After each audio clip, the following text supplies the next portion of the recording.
Hello guys, तो मैं आ गई हूँ अनएक्सपेक्टेड लव के 8th पार्ट के साथ। तो चलिए जल्दी से शुरू करते हैं। जैसे ही रिया ने करण की आवाज सुनी, उसकी जान में जान आई। उसने भागकर कमरे का दरवाजा खोला। जैसे ही रिया ने कमरे का दरवाजा खोला, करण ने उसका हाथ पकड़कर उसे अपनी ओर खींच लिया और उसे अपनी बाहों में जकड़ लिया।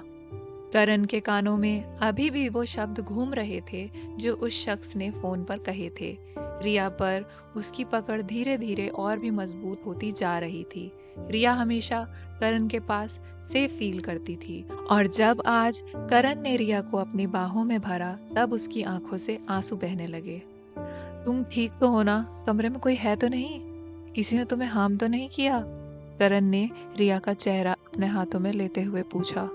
किसी की परछाई देखी मैंने, और आपके आने से पहले कोई था जो दरवाजे पे बड़ी तेजी से नॉक कर रहा था, लेकिन मैंने दरवाजा नहीं खोला। बहुत डर गई थी मैं। पहले से ही अंधेरे से बहुत डर लगता है मुझे, रिया ने रोते रोते जवाब दिया। तुम सिर्फ मेरे साथ रहोगी, मेरी नजरों के सामने। कोई जरूरत नहीं है अलग अलग रूम में रहने की, और मैं हूं ना तुम्हारे साथ, करण ने रिया के आंसू पोंछते हुए कहा। सो जाओ तुम अब।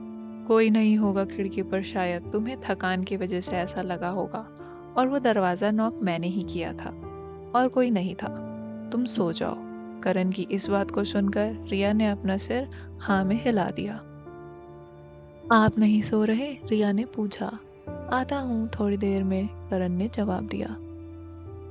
आप प्लीज यहीं रुक जाइए ना, बहुत सेफ फील होता है मुझे। रिया की इस बात को सुनकर करण बेड पर ही रिया के बगल में लेट गया।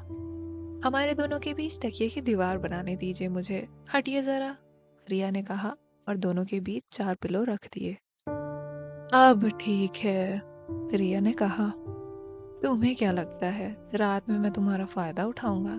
ये सब करने की जरूरत नहीं है। अगर मुझे तुम्हारा फायदा उठाना होगा ना, तो मुझे किसी बहाने की जरूरत नहीं है। और ये 4 पिलो तो कुछ भी नहीं कर पाएंगे, करण ने रिया को घूरते हुए कहा। वैसे आपकी हिस्ट्री देखकर ऐसा लगता नहीं है कि आप कुछ ऐसा करेंगे। हाँ, आप अकड़ू, चिड़कू, एरोगेंट और बदतमीज टाइप के आदमी जरूर हैं, पर मेरा कभी फायदा नहीं उठाएंगे। लेकिन फिर भी सेफ्टी के लिए करना पड़ता है। सो जाइए चुपचाप और सोने दीजिए। और हाँ, इस बार मुझे अकेला छोड़ के कहीं मत जाना, रिया ने कहा और कंबल ओढ़ के सो गई। तो वहां करण की नींद उसकी आंखों से कुछ दूर थी। आज मैं टाइम पर नहीं आता तो डोंट नो क्या हो जाता। मैं इन सब में रिया को कभी इन्वॉल्व नहीं होने दूंगा। अब मैं इसे मेरी नज़रों से एक पल के लिए भी दूर नहीं होने दूंगा। मैंने रिया को बता दिया कि वो तुम्हारा वहम होगा, लेकिन आई एम श्योर वो फिर से ट्राई करेगा रिया को हार्म पहुंचाने का।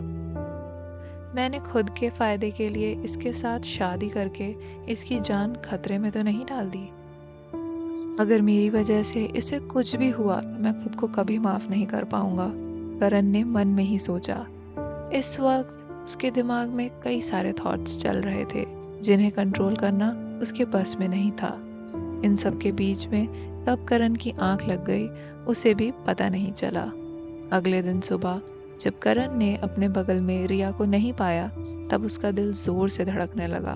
उसने बाथरूम में देखा, लेकिन वहां भी रिया नहीं थी।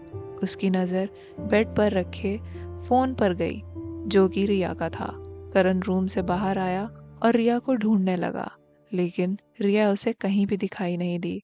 करण के दिमाग में इस टाइम 50 बातें चल रही थी। उसने पूरा होटल छान मारा। करण रिसेप्शनिस्ट से कुछ पूछ पाता, तभी उसकी नजर रिया पर गई, जो सीढ़ियों से ऊपर जा रही थी। ये लड़की घूम रही है इधर से उधर। करण गुस्से से भर गया और रिया के पीछे चला गया। रिया ने भी रूम में कदम रखते हुए कहा, ये कहाँ चले गए अब सुबह सुबह? पीछे से करण ने तेज आवाज में रिया को कहा, तुम पागल हो क्या? दिमाग नाम की चीज नहीं है तुम्हारे अंदर? कहाँ चली गई थी सुबह सुबह? आप चिल्ला क्यों रहे हैं? यहीं बस ताजी हवा नीचे लेने गई थी, रिया ने जवाब दिया। देखो, मैं आखिरी बार बता रहा हूँ, तुम अकेली कहीं नहीं जाओगी, मुझे बता कर ही जा सकती हो तुम, करण ने गुस्से में रिया की बाजू को पकड़ते हुए कहा। आप कर क्या रहे हैं? इतनी सी बात के लिए कोई इतना सुनाता है क्या? और आपको क्या लगता है मैं क्या सब कुछ आपकी परमिशन लेके करूँगी? मैं सचमुच में बीवी नहीं हूँ आपकी जो मैं कुछ भी करने से पहले आपकी परमिशन लूँगी। बस ताज़ी हवा खाने के लिए नीचे ही तो गई थी, भाग नहीं गई थी कहीं। और यही बात प्यार से भी बता सकते हैं ना मुझे, लेकिन नहीं, आपके दिल में तो प्यार ही नहीं है। आपको तो बस गुस्सा आता है। छोड़िए मुझे, रिया ने करण का हाथ अपने हाथ से दूर करते हुए कहा। ये हो क्या रहा है? सारा फ्रस्ट्रेशन रिया पर निकल गया। करण ने मन में सोचा। सुनो तो, करण की इस बात पर रिया ने कुछ भी रिएक्ट नहीं किया। मुझे आपसे बात नहीं करनी और ना ही कोई आर्ग्यूमेंट करनी है, रिया ने बिना करण की ओर देखे हुए कहा। आई होप कि ये पार्ट आपको पसंद आया होगा और अगर पसंद आया है तो please like comment and subscribe ज़रूर कीजिएगा।